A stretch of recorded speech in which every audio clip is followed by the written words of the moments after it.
আজকে আমাদের সারা ভারত গণতান্ত্রিক দাবি সমিতির সদর মহকুমার 18তম সম্মেলন। এই সম্মেলন আমাদের সামনে রেখে আমরা কিছু স্লোগান হাজির করেছি এবং সম্মেলনকে সামনে রেখে আমরা বেশ কিছু কর্মসূচি আগরতলা শহরে অনুষ্ঠিত হয়েছে। ব্যাপক পোস্টারিং হয়েছে, যেমন স্মার্ট মিটার আমরা মানব না, জোর করে স্মার্ট মিটার দেওয়া হচ্ছে, গোটা রাজ্যের মধ্যে বিভিন্ন জায়গায় ঘটছে। এটা মানব না, আমরা এটা বন্ধ করতে হবে। এবং পানীয় জল, গোমতীর দুধ প্লাস সিএনজি, পিএনজি এই বিষয়গুলো দিন দিন বাড়ছে, দাম বাড়ছে। এই দামগুলো আমরা কমাতে বলেছি, এগুলি আমরা মানব না, ত্রিপুরা রাজ্যের মানুষ মানবে না।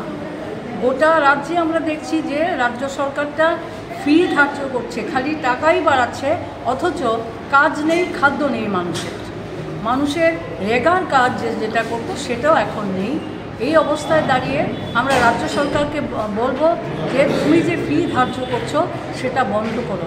এবং আমরা লক্ষ্য করছি যখন মানুষ রাস্তায় নামছেন তখন মানুষের উপর নানান ধরনের আক্রমণ সংঘটিত হচ্ছে। নারীরা তো আজকে গোটা রাজ্যে প্রায় নিরাপত্তাহীন।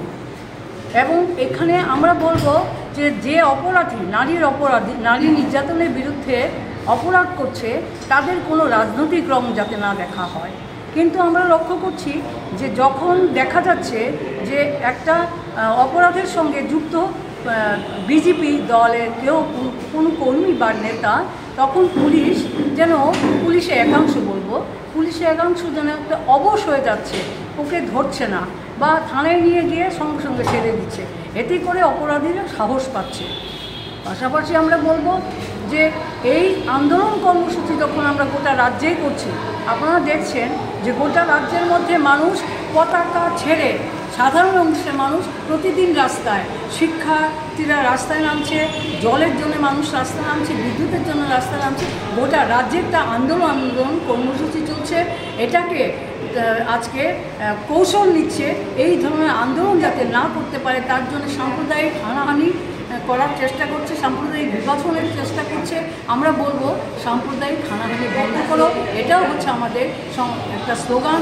আমরা বলবো যে বিগত 3 বছরে আমরা যে কাজগুলো করতে পেরেছি, সাংগঠনিকভাবে শক্তি বৃদ্ধি করা বা জনগণের জন্য এই কাজগুলো আমরা কতটুকু করতে পেরেছি বা পারিনি, সেই বিষয়টা চুলচেরা বিশ্লেষণ হবে।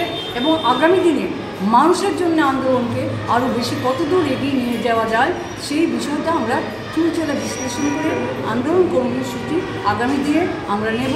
আমরা স্থানীয় আন্দোলন কর্মসূচির উপর আমরা জোর দেব এবং নারীরা যেখানেই নির্যাতিত হবেন সেখানেই আমরা এখনও ঝাঁপিয়ে পড়ছি, আগামী দিনে আমরা থাকবো।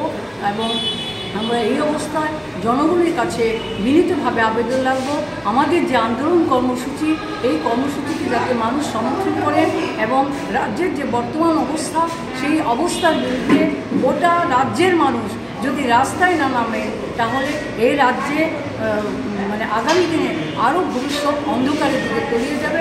এটাই আমি সকলের কাছে আবেদন রাখবো। আপনাদেরকে ধন্যবাদ।